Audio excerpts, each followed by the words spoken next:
Let's be clear, a famine is unfolding in Gaza. People are starving to death. Children are dying from malnutrition and dehydration. These are not opinions. They are facts documented by the world's leading humanitarian organizations. Yet, when confronted with this horrifying reality, the Israeli government and its spokespeople offer a simple, almost reflexive explanation.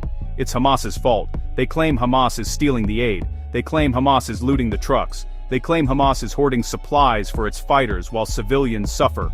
This narrative is repeated so often, so forcefully, it begins to sound like truth.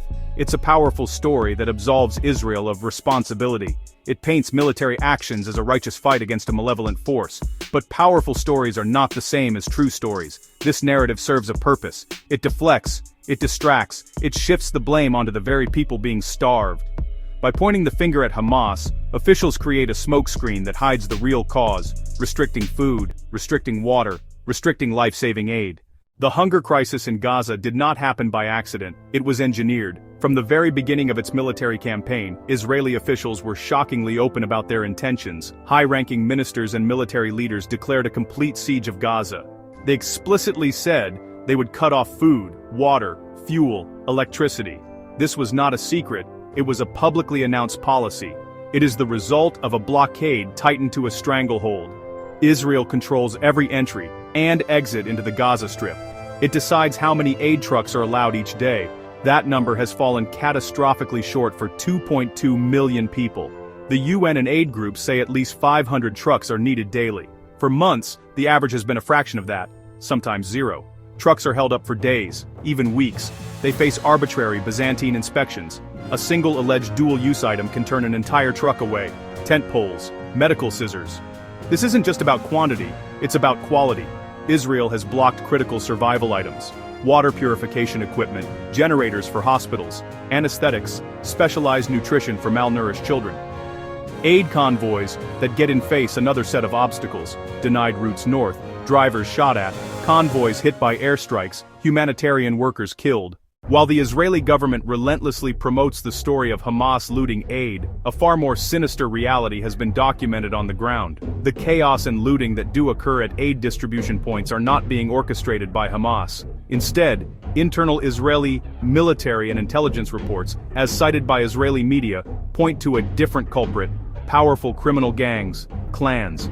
These groups exploit the breakdown of civil order, a breakdown caused by Israel's own military actions which targeted and eliminated the local police that once secured convoys. Israeli reports suggest security officials have been in contact with some clan leaders. Forces known to hijack aid trucks are, in some cases, protected by Israeli authorities or cooperating with them.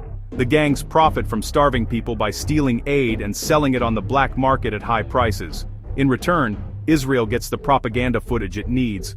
Chaotic scenes of armed men swarming trucks, which are then labeled as Hamas for international consumption. It's a manufactured crisis with a political purpose, claimed to be getting aid in while fostering conditions that make distribution impossible. By dismantling the civil police and letting armed gangs run rampant, the military created a self-fulfilling prophecy. This isn't an intelligence failure, it's deliberate strategy. The goal is to make aid delivery so dangerous it becomes nearly impossible while shifting blame away. The evidence is overwhelming for those willing to look past official talking points. Journalists and humanitarian workers have documented known criminal families controlling the aid black market and seizing shipments. The Israeli government knows this, yet it keeps saying Hamas is the problem, a foundational lie used to control Gaza and one that contributes to the deaths of civilians.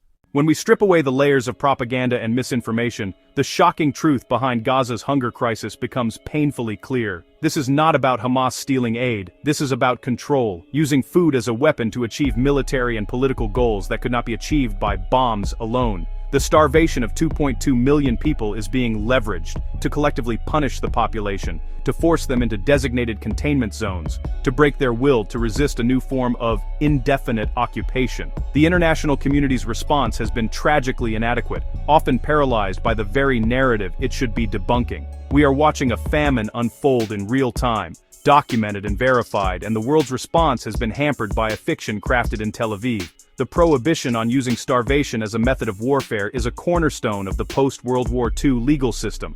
To allow it with impunity, or accept transparently false justifications, is to render those laws meaningless. It sets a terrifying precedent for future conflicts. The stakes are not just in Gaza, they are global. We must be relentless in calling this what it is. A man-made famine. An act of collective punishment. A war crime. Reject the narrative that blames the victims. Hold the architects of this crisis accountable. The solution is not more complicated delivery mechanisms. It is simpler. An immediate and permanent ceasefire. The complete and unfettered opening of all border crossings. The restoration of civil order.